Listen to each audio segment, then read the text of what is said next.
Four losses. 4 losses in a row. I've been forced to upload to my channel. Can you remember the last time I've had to upload 4 losses in a row to my channel? Never. Because it's never happened to me. I hardly amount 4 losses in the course of 3 damn seasons. And now I've had to upload 4 losses in a row to my channel. 3 being from the National Pokeball League and 1 being to my buddy Aki in the ITL.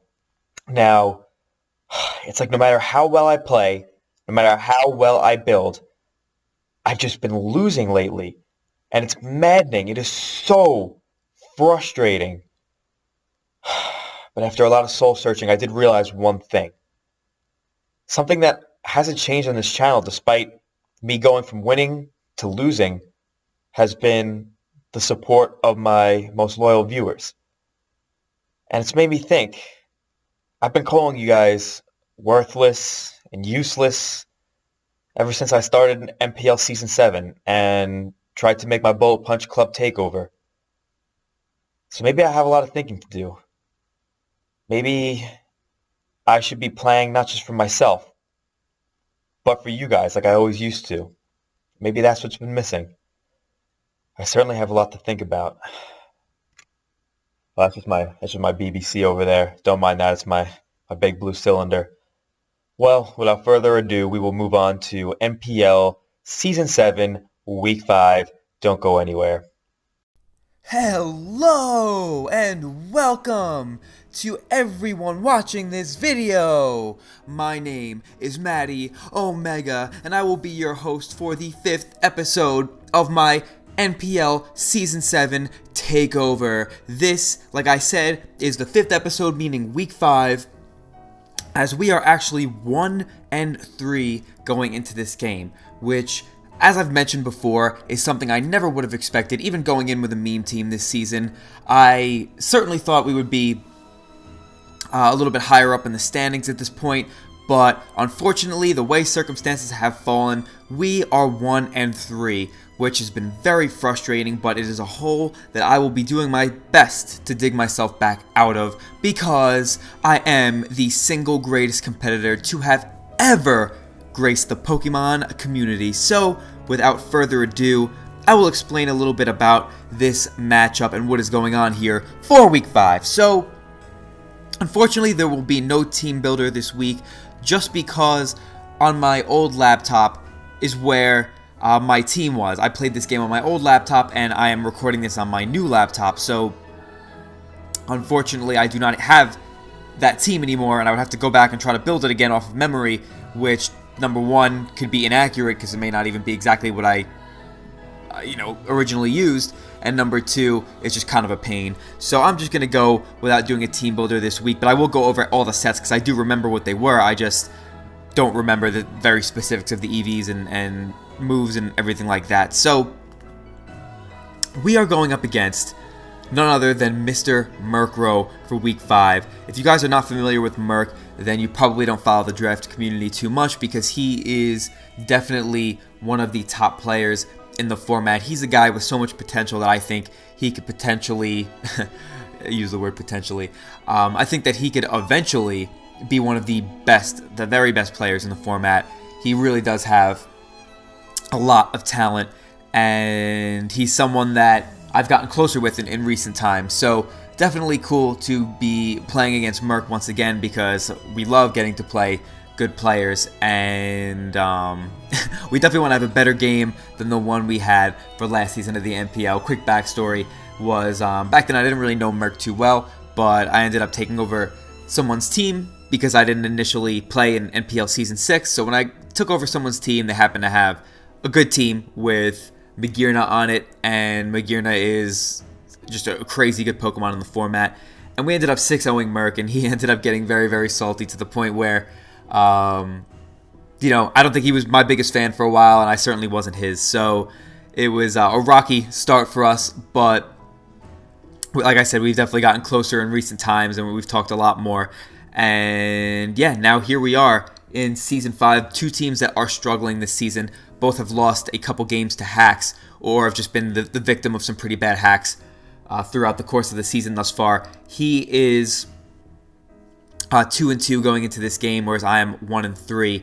And this is a surprising occurrence for me because I looked at Merc's team, and he has some other huge threats on his team, like Z Dragonite is one, Doug Trio is another. Overall, Merc's team has like a lot of big threats to mine on paper, but that's just kind of how my team is. Everything really threatens my team for the most part. And I realized after a few mock battles that this is probably one of, if not my best matchups for this season, because even though Merc has so many huge threats to me, he didn't bring his Lucario either. That's another very big threat. Even though he has gigantic threats to my team, on the same token, I have certain threats and strategies that could really put in a lot of work against him, and are really it's a lot for him to handle all at once. For example, Trick Room is very, very tough for him to handle, and then even potentially things like Hazard Stack plus Speed Pass to something like Mega Blastoise, or even something like Hoopa, because this Hoopa, I can't remember exactly what the IVs were, but it is a Trick Room set, but still has enough speed IVs that after like 2 or 3 speed boosts, it will outspeed like everything on his team, or like most of his relevant Scarfers, something along those lines. And I realize that his team really kind of struggles to handle all of those different shenanigans at once. So because of that, my game plan is just to kind of throw them all his way and see if I can overpower him or just kind of overwhelm him with a bunch of scary Pokemon and attackers. So going over my matchup here, I have, like I said, a Trick Room Hoopa. I believe the moveset is Fight Z with Focus Blast, Dark Pulse, and Hidden Power Ice. Hidden Power Ice is a guaranteed KO on most Dragonite sets after Stealth Rock. Obviously, unless he has Yachi Berry, or unless he's like really, really bulky, which I would be surprised because my team just cannot take hits from Dragonite very safely. So then I have my Crocodile here, which is Choice Scarfed.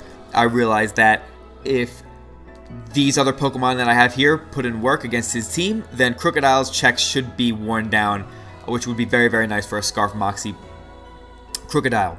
And then next we have a Life Orb Chandelure here, which is very, very good against him. And I also have the Trick Room on this because it really smacks his team quite hard. He does not have safe switch-ins to Chandelure. I guess one thing that could sort of switch in is like a specially defensive Miltank or something like that, because he can have the Thick Fat, which would allow him to take Fire Blast pretty well. But even so, after Stealth Rocks, or if I get up a couple spikes, he's not coming in on other coverage moves like Energy Ball, Hidden Power Fighting, whatever I'd want to slap on Chandelure very well. It's just not a reliable check. It's something that can check Chandelure, but just not very reliably. So then, after that, we have my Mega Blastoise here. We are a modest Blastoise with, I believe, Hydro Pump, Ice Beam, and Dark Pulse? Yeah, I believe Dark Pulse for the Slowking. It's also nice for the Metang. And can't remember if it's nice for anything else on his team in particular, but the Hydro Pump is really nice because after some hazards or some chip damage, you could actually do tons of damage to things like the Mega Gardevoir here, even if it's a bulkier set. I don't expect him to run a fully Spidef Mega Guard because I don't really see a reason to. Like, if he was trying to switch into Hoopa on the special side, he just gets obliterated by physical Hoopa, and the only thing that it really checks is the Mega Blastoise. Because like obviously can't check my other special attackers like Chandelure or anything like that. So yeah, modest Mega Blastoise. Rapid Spin is pretty nice for his team, as his Ghost I think is Frostlass. Yeah, I think he might have lost Frostlass. I can't remember. I can't remember if he picked up Frostlass for this game. I think he did pick it up for this game. Yeah, I think he did have Frostlass, but that's not a very safe spin block with Blastoise, because his best way of kind of dealing with Blastoise, because of how bulky it is, would be like Destiny Bond or something like that, which I'm not going to be so quick to fall for. Then we have a nice Trick Room, Stealth Rock, Mental Herb, Bronzong, just to be able to get a pretty safe Trick Room off, get pretty safe hazards off. I think that's better than Trick Room, or even both. And I think we have the Explosion. I can't remember our last move. And then finally we have a Scolipede. I can't remember the exact set, but I'm pretty sure it's like Sub, Protect, Spikes, and Baton Pass.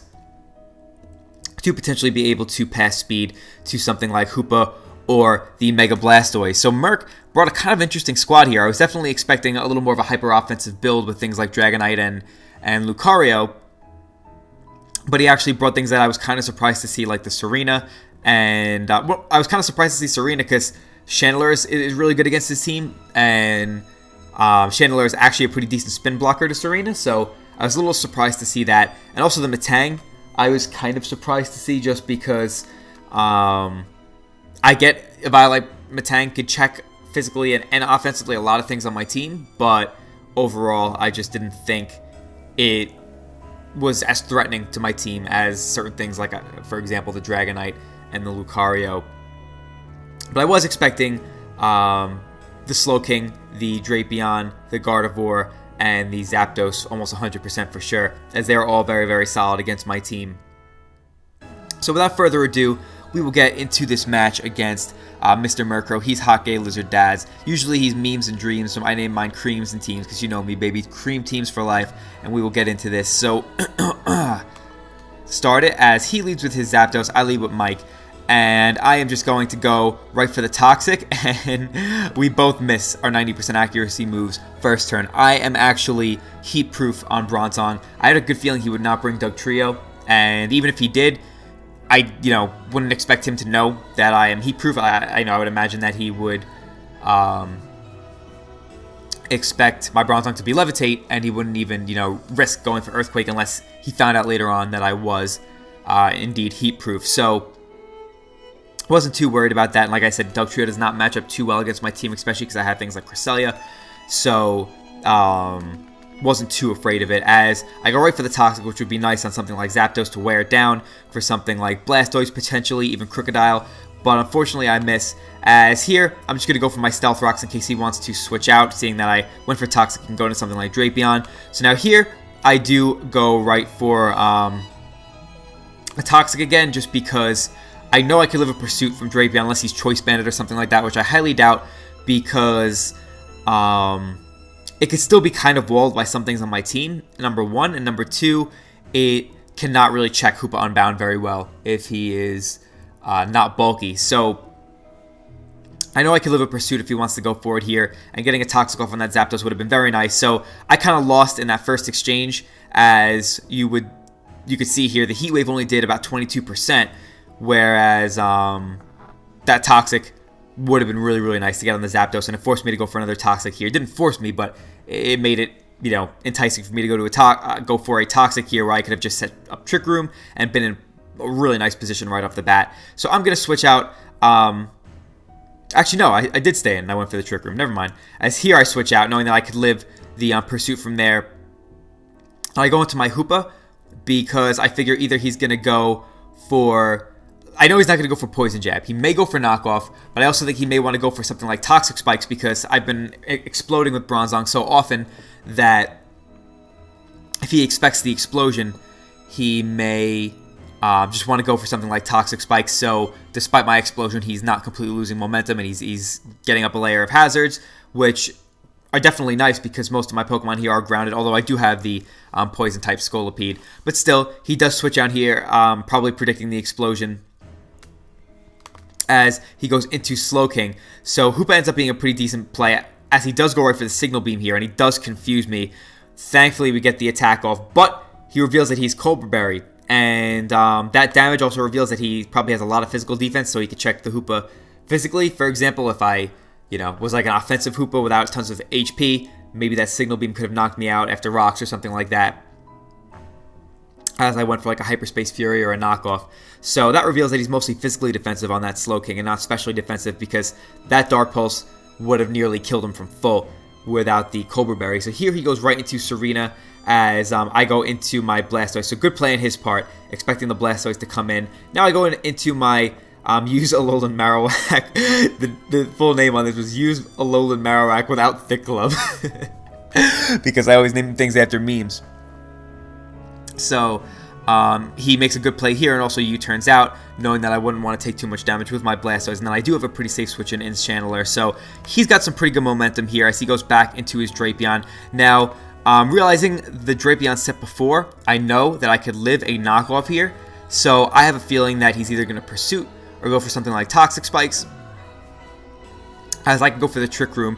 And if he is not Assault Vest Drapion, then like even if he's like a good amount of Spadeth, this Fire Blast, Life Orb Modest, or Quiet Fire Blast should knock him out. So I'm going to go for the Trick Room here, as he does go for the knockoff. And he does knock off my Life Orb, which allows him to live this Fire Blast as he goes for the Pursuit here. But this is okay, because that makes my Hoopa a lot more threatening to his team, as I could just click Dark Pulse here. He has no switch in right now. So here he goes back into his Slowking, as I go into my Blastoise predicting the Signal Beam. Even if he didn't go for Signal Beam, there's not much he could do to Blastoise. His Signal Beam was probably his strongest move to hit me. I mean, he may have a Psychic move, but he did get a crit with the Signal Beam, which probably would have done, you know, as much, if not a little more than a Psychic move. So that's a little unfortunate. I used Lumineon, took some unnecessary damage, but now that I think about it, that critical hit saved me from getting embarrassed, because if I didn't get crit here and I ended up losing, you know, or you know, if I end up losing, then I could just blame it on the crit. So like, I don't have to be so embarrassed. I could be like, oh, you know, the crit happened, so like I didn't get embarrassed. It was just a you know, a crit that saved him. So here I just stay in and I go right for the Dark Pulse, as he does go into his Serena, and I do get a crit here, which this saved me from getting embarrassed, because you'll see on the next turn, we actually do outspeed this and we go for the Ice Beam. There's no way that Ice Beam would have taken him out if I didn't get that extra minimal damage with that crit. So that saved me from getting embarrassed. Now here he goes into his Gardevoir.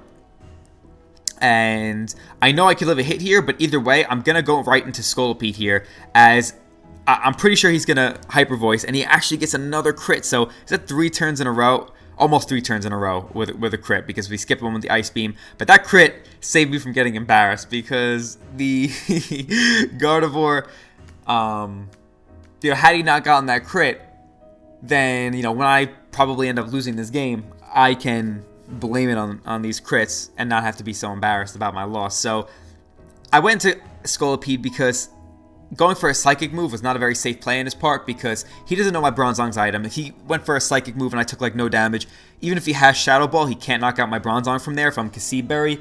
And if he's not a really, really offensive Gardevoir, he still may not even knock out my Bronzong with a Shadow Ball. So Hyper Voice is definitely the better play here all around, because it will hit Bronzong a lot harder, even though it's not going to hit it too hard.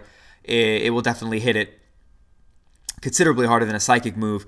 It may knock out my Blastoise from there. I think it was a roll, but either way, I think if he's modest, it definitely would have knocked me out, but I can't remember. I think I may have calced it and it was kind of a roll, but it just wasn't worth risking, because it's not like Hydro Pump would knock him out from here anyway. So I was pretty confident that he would go for a Hyper Voice here, and I know my used Dustox would resist that move. And then I can start setting up some speed boosts, just because I will outspeed this thing. As here I get some of my Black Sludge back, and I just go right for the I actually go right for Spikes here. That's interesting. I don't remember why I went right for the Spikes, but I do go right for the Spikes. I was like kind of confident that he would go into the Metang here, but I thought that oh no, I know why. I couldn't go. Yeah, okay, I remember why. I couldn't go for the Substitute, because if I went for the Substitute, Hyper Voice would have knocked me out through the Substitute from that range, because he got that crit. So that's why I wasn't able to substitute there. I could have protected, but I think I like debated this for a while, and I was like, okay, he's probably going to go into Metang here. You know, if his Gardevoir is offensive, he will go down to a Poison Jab from here, so there really isn't a lot of reason for him to want to stay in and sack his Gardevoir if it could potentially put in more work later, which it should be able to, as it does potentially beat some of my remaining team members, and it is healthy. So also, Scolipede just can't do too much to Metang with an Eviolite. It's really, really bulky. So I get up a layer of Spikes here, as you know, he does not switch out, and I knew that, like, even if he did knock me out with the Gardevoir, I can go into Bronzong and get up a guaranteed Trick Room, which would be very, very nice. So either way, I was in a pretty good position, because once Bronzong got up a Trick Room, then something like Hoopa could put in some more work, and then Crook could just potentially clean up. So here, I'm going to go for the Protect to try to get some more speed boosts, as now I'm going to go for the Substitute and see what he goes for, as he does go for the Zen Headbutt. The Iron Head should break my sub as well, but I think it's a roll because Matang really doesn't have a lot of attack, and I am a pretty bulky Scolipede. So here he goes for the Toxic. Imagine I went for the substitute there. That would have been huge, as I would have been in a really nice spot. As now I'm going to go for the Baton Pass, and I go into my Blastoise. I had a feeling he would go for the Iron Head because he realized that the Iron Head could break my sub, and he probably wouldn't want to risk the Zen Headbutt, potentially missing and allowing me to get a substitute up. So him going for Iron Head allows my Blastoise to have a decent amount of more HP coming in, whereas if he went for his Zen Headbutt, maybe he'd be able to 2-hit KO me from this range. I'm not 100% sure, as now I'm just going to be able to fire off a Dark Pulse, which does a pretty nice chunk considering this thing is a Violite, as he actually goes for his Rocks here, which, was I think a pretty good play, just because Matang isn't doing too much to my Blastoise, and like now he could go into something like Zapdos, and if he could live a hit, then he, obviously wouldn't have needed that extra damage from Zen Headbutt. So now I'm going to go for the Ice Beam, because if this Zapdos is offensive, which when I calced it on the Bronzong, that was offensive damage. The Ice Beam should knock him out here, and I should have a decent chance to sweep, because if the Gardevoir isn't super bulky, then it will go down to a Hydro Pump if I hit after these next 2 layers of hazards. So I'm going to go for the Ice Beam here, and as you're going to see, we come kind of close, but we do not knock him out. So it turns out that this Zapdos is like a really bulky Expert Belt set, which is interesting. Maybe he has enough speed for something like a Crook or a Hoopa. I would imagine at least Hoopa, but that is an interesting Zapdos set, as it was really tough for me to calc because I calced it on Bronzong and I was like, oh, that's offensive damage. But no, it turns out he's Expert Belt, and he doesn't even have a ton of offensive investment. So nice set on his part, as now, though, because I got so much damage on the Zapdos and I do have these hazards up, my Scarf Crocodile is going to be able to come in and clean up with Crunch. Crunch is nice here because the Gardevoir can't be knocked off. So if this is a fat Gardevoir, it may be able to live a knockoff, whereas Crunch is going to knock it out pretty easily, as Crocodile is going to be able to actually clean this game up. And we are actually picking up a win for the first time in 3 weeks in the National Pokeball League. That was kind of nice. It was definitely a pretty tough matchup for Merc. I will definitely say that. But I still didn't expect to pick up a 4-0 victory, that's for sure, just because everything's been going wrong in the NPL and even outside of the NPL for me lately, for the most part. But in this game, things actually didn't go too poorly. I mean, there were a bunch of crits right there, but like I said, those saved me from getting embarrassed. So that I wouldn't call those things getting wrong or things going wrong for me. I think that was actually me getting saved from embarrassment, which is pretty clutch. So overall, this game went a lot better than expected.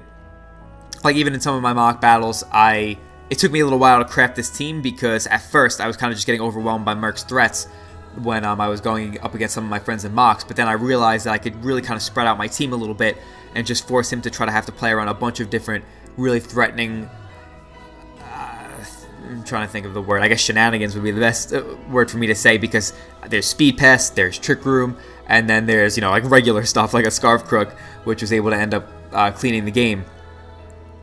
So that was nice for us to pick up this win, because if we lost this, we would be pretty far out of playoff contention, because next week we are going up against Magic, aka David. He took over for Sebastian, top tier boy, as he's a pretty solid player, and our matchup against him is really, really rough. And then the following week we're going up against Gypsy King, and you guys all know Gypsy King. So if I lost this game, then I'd be going up against a solid player with a really good matchup against me, and then I'd be going up against just an incredible player in Gypsy King, someone who's very, very tough to beat regardless of the matchup. So that's why this win was very important for us. And it's kind of early to say anything about playoffs, but it's giving us more of a chance.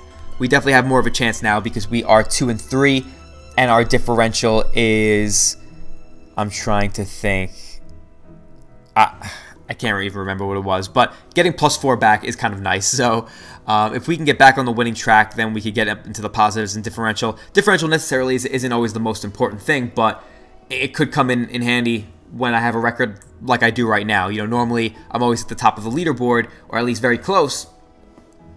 to the point where the differential isn't going to matter except for maybe determining like a seed for me, but I'm confidently going to make the playoffs. But now I really need to do my best to try to grind these next few weeks out and get some wins, because if I can beat David with this tough matchup, and if I can beat Gypsy, then all of a sudden I have a lot more momentum going into the playoffs. I would be 4-3 at that point, which means I can afford to lose at least one more game and still make the playoffs with that record. So, not definitely, but have a good shot too. So, yeah, this was a nice win to get us back on track, but we can't get too ahead of ourselves.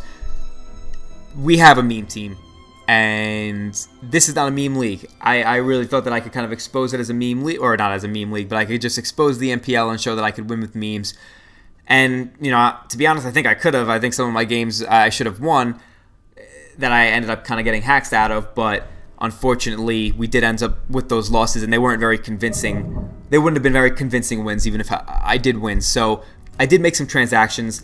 I don't know how great they're going to be, but I think they're going to be a little bit better than what I have, because they're just overall more solid Pokemon that I've acquired, in my opinion, for the most part. So one thing that I parted with that I kind of didn't want to, and I'm going to miss, was the Chandelure. That is a pretty fun Pokemon. This is actually, I think, the first time I brought it this whole season. And it actually put in a lot of work. Actually, no, it didn't put in a ton of work this game, but it was definitely very good in mocks, and it was definitely really threatening to his team. But we parted ways with the Chandelure, as we ended up dropping it for something that I used last season in Meloetta. And Meloetta is a fantastic Pokemon. I think that it's overall considerably better than Chandelure, and I am excited to use it again, because I used it pretty well last season in the NPL, but I think that I could use it even better now that I've just had a little bit of experience with it, and I've seen some others use it quite well. So I'm looking forward to using Meloetta again. I also got rid of Cresselia, because Cresselia is not a Pokemon I ever wanted for my draft. The only reason I picked it was because in that slot I wanted either Mesprit or Cofagrigus, and both of those got sniped from me. So I actually ended up getting Cofagrigus by trading it to Jolt. So now we have Cofagrigus over Cresselia, which overall I do like that transaction. Cresselia does have its nice niche, especially I think the biggest thing that I'm missing out on with Cresselia is the fact that it had Lunar Dance, aka Healing Wish. That is a great tech to have on any draft team for the most part. So that is unfortunate. Like overall, I would have rather have Mesprit than both Cough or Cresselia, but unfortunately that ship has sailed, as I don't think I'll be able to get it from Riz. But the Cofagrigus is a pretty nice Pokemon, as it could do a lot. It's not just like a Trick Room setter, whereas Cresselia isn't just a Trick Room setter, but that, in my opinion, is what it does best, as it could wall certain things, but just it's really easy to play around with Toxic, and it's so passive, and its Calm Mind sets, unless it has a really good speed tier against its opponents, it could get shut down fairly easily. So, for example, good players will handle Crest well, and the NPL is filled with good players. So that is one of the reasons I just really don't want Crest anymore. It doesn't really fit my style either. It's just way too fat, and I don't really like fat. I like something that has more offensive presence. So then finally, the last transaction that we made was dropping. Unfortunately, I didn't want to really let go of this either, because I wanted more chances to use it, but I didn't really see it being particularly useful in my future matchups. And it already kind of failed me the one time I did try to use it, and that is Drampa. We got rid of Drampa, and we picked up another really cool Dragon type, but Drampa was hilarious, and I definitely wanted to do some cool things with it, but unfortunately, it was kind of just sitting on my bench's dead weight in a lot of ways. Like, yeah, I'm sure people had to prep for it a little bit, because it is a powerful Pokemon, but overall, it, like I said, didn't have great matchups in my future games. So I picked up Druddigon, which is a really solid Dragon type in my opinion. I actually, drafted, I have like the hiccups. I drafted Druddigon Season 5 of the NPL, and I dropped it pretty quickly because I realized that my team was kind of slow back then, and I can get similar breaking power with a much better speed tier and something like Tauros. So I dropped Druddigon back then, but now I don't really need to worry about the speed. Druddigon has nice bulk, nice pure dragon typing, which is a solid defensive typing, really nice abilities, and things like Rough Skin and especially Sheer Force, as with potential Trick Room or Speed Pass support, that thing can hit super hard, but it can do other things too. It gets access to Stealth Rocks, which is really nice because some of my stealth rockers on my team I don't really want to use for stealth rock all the time. So it is nice to have another rocker. And overall, Druddigon has more defensive capabilities and a lot more immediate offensive capability with its insane coverage and access to the sheer force ability. So, cool mon. Definitely looking forward to giving it another shot. And I still have like 8 points left over. So, I could potentially get more expensive things.